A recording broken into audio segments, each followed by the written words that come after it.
Hello வணக்கம், இது உங்கள் சிவி ஸோ எல்லாரும் எப்படி இருக்கீங்க? இப்போ பார்த்தீங்கன்னா லைவில் வந்து ஒரு சம்பவம் போது சுபிக்ஷா வந்து ஸ்ட்ரெயிட்டாக வந்து வியானா கட்டு வந்து பயங்கரமாக சண்டை போடுறாங்க. அந்த நேரத்தில் அமித் ஒரு விஷயத்தை வைக்கிறாரு. ஆனால் அமித் ஏன் இப்படி வந்து டபுள் கேம் ஆடுறாரு எனக்கு சத்தியமாக புரியல. ஏன் அமித் நீங்கள் நல்லா தானே இருந்தீங்க? எனக்கே ஷாக்காக இருக்குது அமித் இந்த மாதிரி பேசுவார்னு. ஸோ என்ன நடந்துச்சுன்னு பார்க்கலாம். அதுக்கு முன்னாடி பார்க்குற எல்லாரும் நம்மளோட சேனலை சப்ஸ்கிரைப் பண்ணிட்டு பாருங்கள், லைக் பண்ணுங்கள், கமெண்ட் பண்ணுங்கள், ஷேர் பண்ணுங்கள். இப்போ வாங்க அந்த வீடியோக்குள்ளே போகலாம்.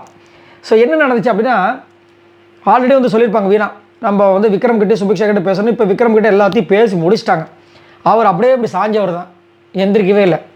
அவ்வளோ இது ஆகிடுச்சு, வச்சு செஞ்சுட்டாங்க.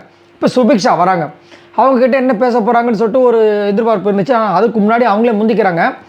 இப்போ வந்து அந்த சோஃபாவில் உட்காந்துட்டு இருக்காங்க வெளியில் வந்துட்டு கார்டன் ஏரியாவில். நம்ம வியானா ஆப்போசிட்டில் யார் நம்ம திவாகர் ஜொல்லுட்னு உட்காந்துட்டு இருக்காரு. பக்கத்தில் வந்து நம்ம அமித் அவர்கள் இருக்காங்க. அப்போ வந்துட்டு இவங்க வந்து பேசுகிறாங்க. சுபிக்ஷா, நான் உன்னை வந்து நாமினேட் பண்ண சொன்னல, நீ போய் பார்த்தியா? முதல்ல ஃபஸ்ட் வீக் மட்டும் தான் உன்னை நான் நாமினேட் பண்ணதுக்கப்புறம் நான் நாமினேட் பண்ணவே இல்லை அப்படின்னு சொல்கிறாங்க. அதுக்கு வியானா வந்துட்டு இல்லை நான் பார்த்தேன் அப்படின்போது, எதை நீ சொல்கிற? அந்த பேப்பர் எழுதுந்தா அதில் கூட நான் சபரி கமருதன் தான் நாமினேட் பண்ணேன், உன்னை நான் நாமினேட் பண்ணவே இல்லை அப்படின்போது அவங்க, இல்லை நீ என்னை நாமினேட் பண்ணுறதை நான் வந்து தப்பே சொல்லலை, அது ஒரு கேம், அதை நான் தப்பு சொல்ல வரல. ஆனால் நீ என்னை பற்றி பின்னாடி பேசியிருக்க, என்ன பின்னாடி பேசுகிறேன் சொல்லு. அவங்க கேட்குற ஆட்டிடியூடே இது சுபிக்ஷா தானா அப்படின்ற மாதிரி இருந்துச்சு. ஏன்னா போகிறதுக்கு முன்னாடி எப்படி இருந்தாங்க நம்ம பார்த்துருக்கோம். இப்போ போயிட்டு வெளியே போயிட்டு திரும்ப வந்த சுபிக்ஷா பார்க்கும்போது, இது உண்மையிலே சுபிக்ஷா தானே இல்லை சுபிக்ஷாவோட அக்காவா அப்படின்ற மாதிரி இருந்துச்சு. ஆனால் நல்லா போல்டாக கேட்குறாங்க. இப்போ வியானா வந்துட்டு நீ என்ன சொல்லியிருக்கேன்னா விக்ரம் கிட்ட, நான் வெளியில் போனால் பரவாயில்ல, ஆனால் வியானாவுக்கு முன்னாடி மட்டும் போயிடக்கூடாதுன்னு சொல்லியிருக்கேன், அது ஏன் அப்படின்னு கேட்குறாங்க. அதுக்கு இது ஒரு கேமு, இதில் என்ன தப்பு இருக்குதுன்னு கேட்குறாங்க. அப்போ அவங்க, என் கூட நீ இருக்கம்மா, இப்போ வேறு யாராவது சொல்லியிருந்தாங்கன்னா எனக்கு ஒன்றும் பிரச்சனை இல்லை, அது ஒரு கேமு, ஆனால் நீ என் கூட இருக்கிற பொண்ணு, அது நீ என்கிட்டே சொல்லியிருக்கலாம், என் மூஞ்சிக்கு நேரம், அது ஏன் நீ மற்றவங்க பின்னாடி சொல்கிற?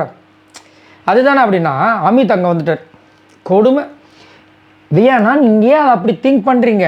அவங்க உங்களை வந்துட்டு நல்ல ஒரு ஸ்ட்ராங்கான கண்டிஷன் என்ன நினச்சிருக்கலாம், அது ஏன் நீங்கள் திங்க் பண்ண மாட்டீங்க? ஐயோ நீங்கள் அதை ப்ரொலாங் பண்ண வேணாம், இருங்க ஒரு சொல்லிட்டு, சரி வேறு நீ வந்து அவ்வளோ பேசுகிறல்ல, சுபிக்ஷா சொல்கிறாங்க, நீ கூட தான் என்னை பற்றி பின்னாடி நிறைய பேசியிருக்க, அதை எதை விட பயங்கரமாக எனக்கு காட்டாச்சு, சரி ஓகே வேறு அப்படின்னாங்க இவங்க வியானா. அவ்வளோதான், அப்போ கிளம்பு அப்படின்ற மாதிரி கலாச்சி விட்டாங்க, போயிட்டாங்க. இப்போ எனக்கு என்ன ஒரு வருத்தம் ஆகி போச்சுன்னா, அதை வேறு சொல்கிறாங்க, என்ன கூட தாங்க போகும்போது சாண்ட்ரா நாமினேட் பண்ணாங்க, அதெல்லாம் கேமுங்க, நான் கனியை கூட தான் நாமினேட் பண்ணிருக்கேன், அவங்க ஸ்ட்ராங்கான கண்டஸ்டன் அப்படின்றாரு அமித் அவர்களே.